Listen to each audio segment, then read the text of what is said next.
In just 11 days, 2 new videos have surfaced that show deadly police shootings of unarmed black men. Walter Scott in South Carolina, Eric Harris in Oklahoma. These, of course, come in the wake of the police killings of Michael Brown and Eric Garner. And now protesters across the country have taken to the streets again, demanding an end to police brutality as well as action from lawmakers. And there is a congressman from Georgia who's really helped lead that chorus. Take a listen. It feels like open season on black men in America, and I'm outraged. In fact, all Americans are at risk when bad actors in law enforcement use their guns instead of their heads. Despite bipartisan nationwide calls for action, and despite my bills to reform the broken grand jury process, hold police accountable, and end militarization, and despite my colleagues' bills to encourage body cameras, this Congress does nothing. There he was on the floor. Here he is live. I have Congressman Hank Johnson joining me from Washington. Congressman, welcome. Nice to have you on. Nice to be here, Brooke. I think, first of all, something that a lot of people don't know is there's actually no federal database that tracks how many people are killed by police. And so the closest thing we have is this nonprofit. It's been collecting data through police reports and citizen tips, fatalencounters.org. If I may, Congressman, let me just run through some of these numbers. It found most recently in 2014, more than 1,100 people were killed by police. 414 were white, 233 were African American, and just to be totally clear, this database actually doesn't account for guilt or innocence or armed and unarmed. But, you know, we heard you on the floor saying this is, quote, open season on black men, a hunting term. Congressman, is it not dangerous to use that kind of language?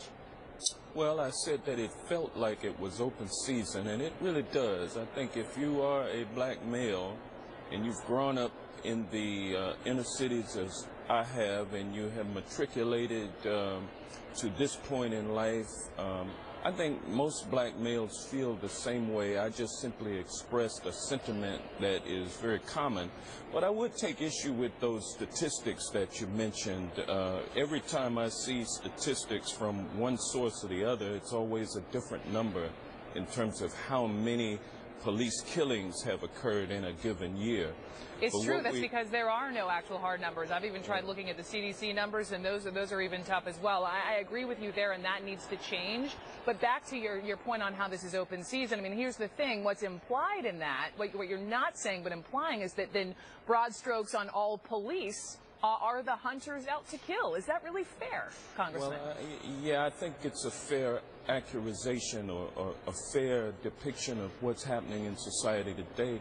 We find an overabundance, and we've got video evidence of black males who are being shot and killed by police officers. Now, that doesn't include the who are being wounded, nor does it include the people who tasers are being used upon, which may or may not be necessary in a given situation. So what we have is we're seeing black males. We don't see any other demographic being inordinately singled out for this kind of misconduct than we do. I was talking black to males. a man just the other night on our 10 o'clock show who is not African American, who is the man who was beaten and tased in a desert after, granted, eluding police and running and jumping on a horse.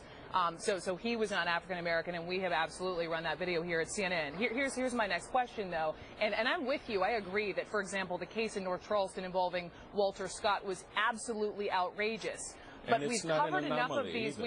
We've covered enough of these to see, Congressman, that a number of these suspects are resisting arrest or are fleeing police. Well, nobody deserves to die for committing or attempting to commit a misdemeanor or some offense that does not place in jeopardy the life of a police officer. And we've just simply had too many episodes where people are quick to pull the trigger and ask questions later. That's the problem that we have in this country, and it always seems to be the black male who is, according to statistics, 4 times more likely to die in police custody than any other demographic.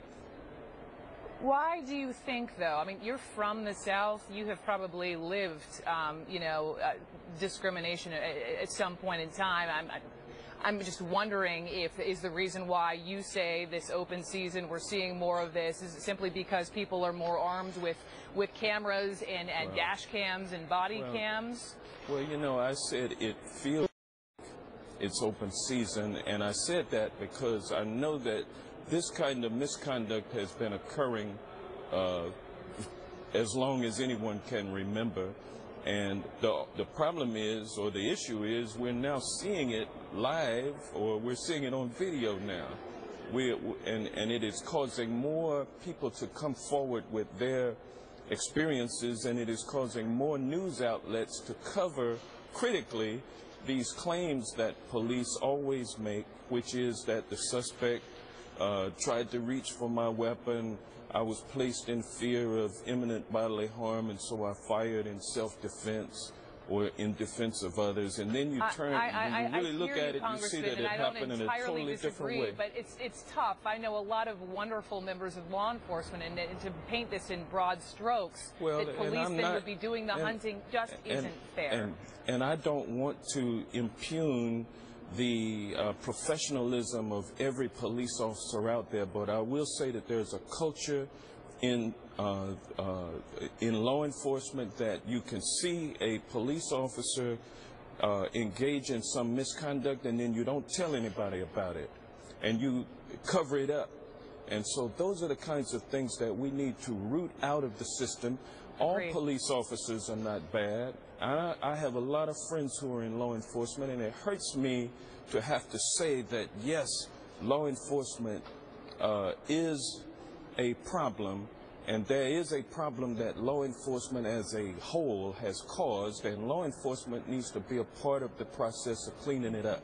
Okay. And so you have to let the shoe, if the shoe fits, you got to wear it. Congressman Hank Johnson, Democratic Congressman from Georgia, appreciate it very much. Thank you. Thank you.